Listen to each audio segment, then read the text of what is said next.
combination of style, utility, and unique features is what made it such a great seller.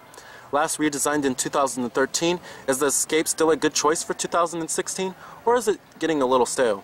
Well, let's go ahead and check out this 2016 Ford Escape.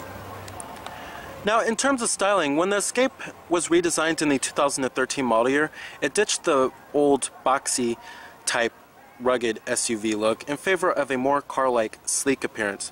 And the styling is very stylish and much more modern than the boxy look. It's also very European flavored in its styling too.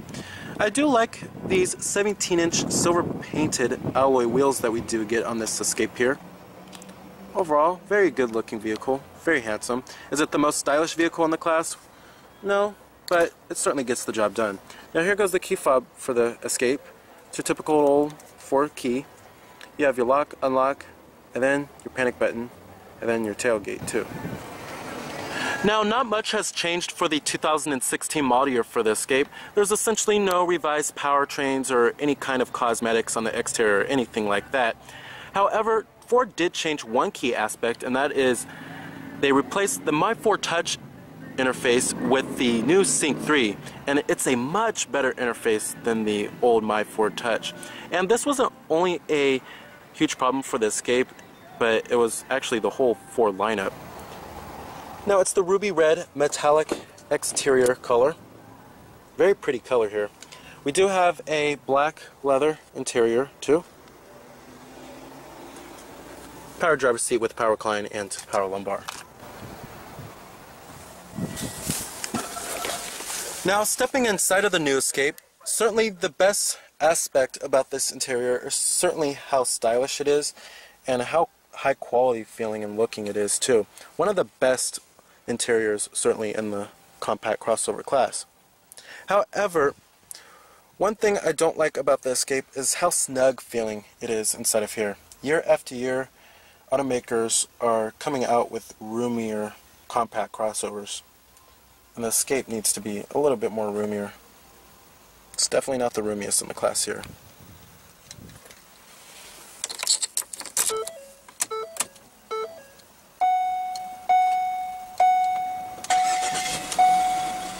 And what you were hearing there was a 1.6 liter turbocharged 4-cylinder engine. And you do have a full leather wrapped steering wheel.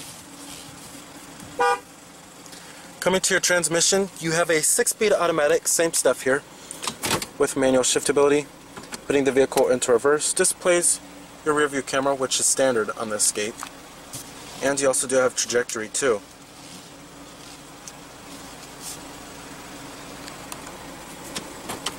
Let's go ahead and turn on the lights and the hazards. Automatic driver's side window. And I'm going to go ahead and pop up the hood, check out the engine bay. Heated exterior mirrors, and you also do have a little blind spot mirror, something that Ford loves to do.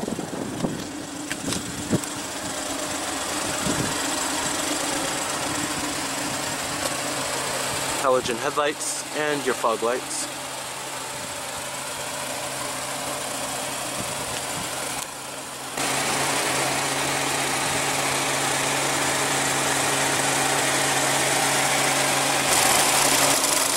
Under the hood, we have the 1.6 liter turbocharged 4-cylinder, the EcoBoost motor that produces 178 horsepower at 5,700 RPM and 184 pound-feet of torque at 2,500 RPM. This is certainly one of the powertrains you do want to get on the Escape. I recommend avoiding the base 2.5 liter 4-cylinder. It does run on premium unleaded fuel, while all-wheel drive is optional on the Escape. Our Escape we also do have here is all-wheel drive. You're also looking at EPA estimates of a pretty decent 22 in the city and 29 on the highway. And this powertrain does get up and go pretty well. Competitors of the Escape, you have the vehicles in the compact crossover class. Of course, this includes the likes of the Hyundai Tucson, Toyota RAV4, Nissan Rogue, as well as the Honda CR-V and the Chevrolet Equinox.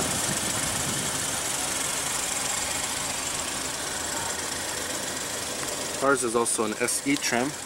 Total vehicle price for this one is $32,160. dual exhaust tips, rear window wiper with a rear window defroster, and rear reflectors, as well as rear parking sensors.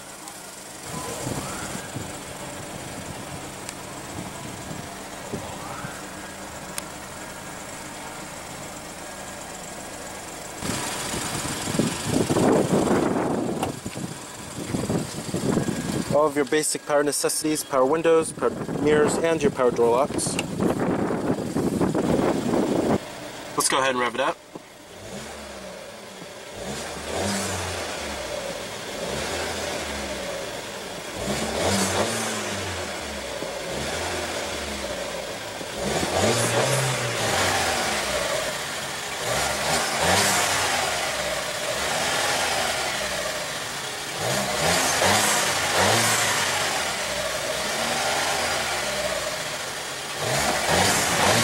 So driving the 2016 Ford Escape with the 1.6-liter turbo four-cylinder. Now, in my opinion, the Ford Escape is one of the best compact crossovers to drive. And there's a number of reasons for that. One is that it has just very agile handling. It's very precise, doesn't feel numb at all. Is it a sports car? No. But compared to some of the other compact crossovers in the class, this is certainly very enjoyable to drive and very precise in its steering. Now also, the power delivery from the 1.6-liter turbo four-cylinder is very great.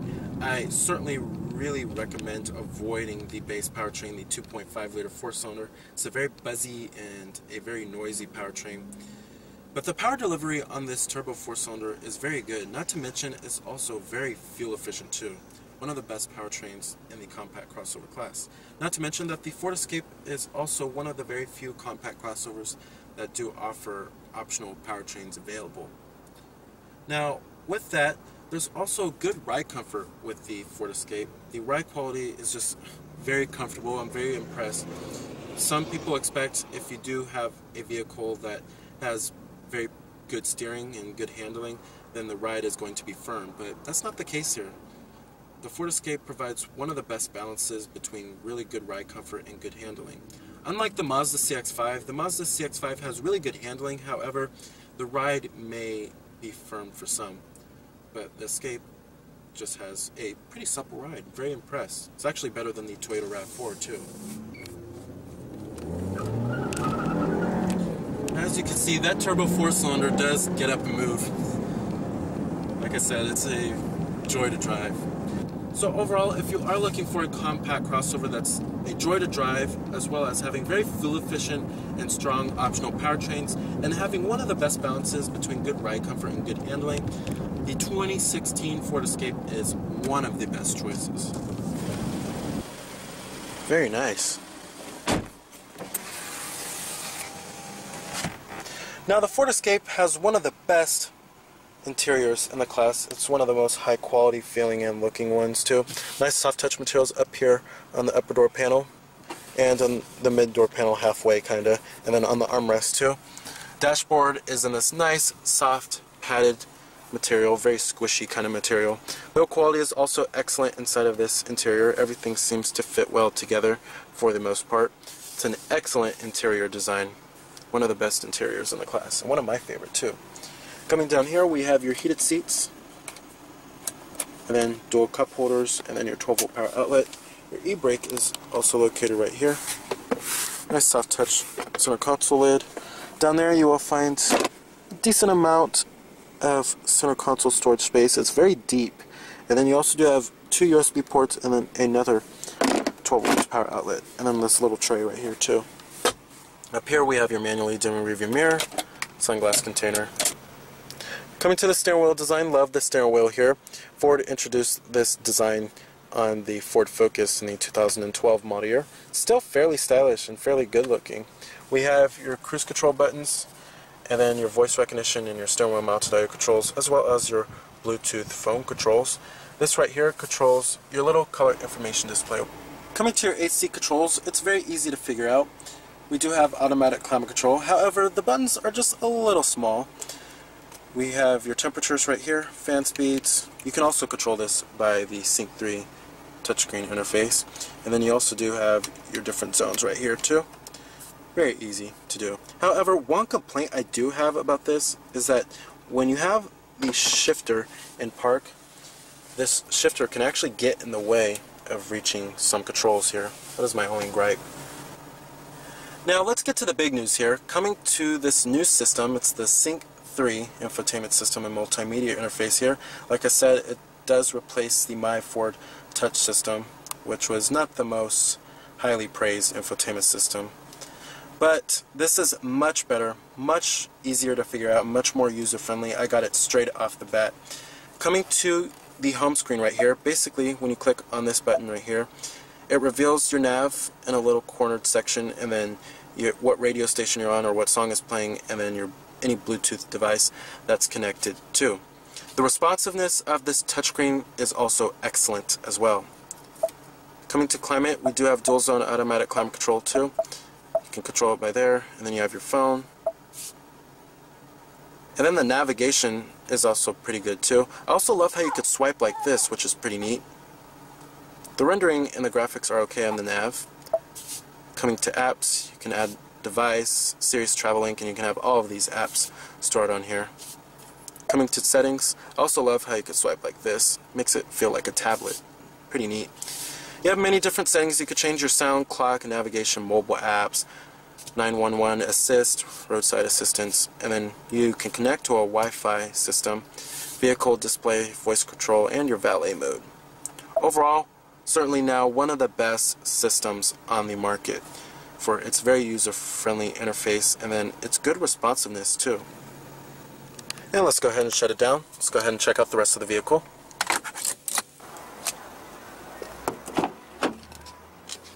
Materials and build quality does somewhat follow through in the rear. Still nice and soft touch on the mid-door panel and armrest. We also do have manual recline back here. Now sitting back here, certainly not the roomiest back here. It's not a whole lot of leg room. Headroom is okay though. We do have dual map pockets, rear air vents, and center armrest with cup holders. The seats themselves do lack quite a bit in thigh support. I don't know if I would take a long road trip in this vehicle. Probably I would in the front, but not here in the back. And the seats are kind of narrow feeling. They're just not the most comfortable seats in the class. Not the most supportive ones. However, I will say that the headroom is okay. Alright. Power tailgate. Decent amount of cargo space, but not the best in the class. We do have your cargo cover, 12-volt power outlet, and the rear seats do fold down, of course. Overall, the cargo space is okay.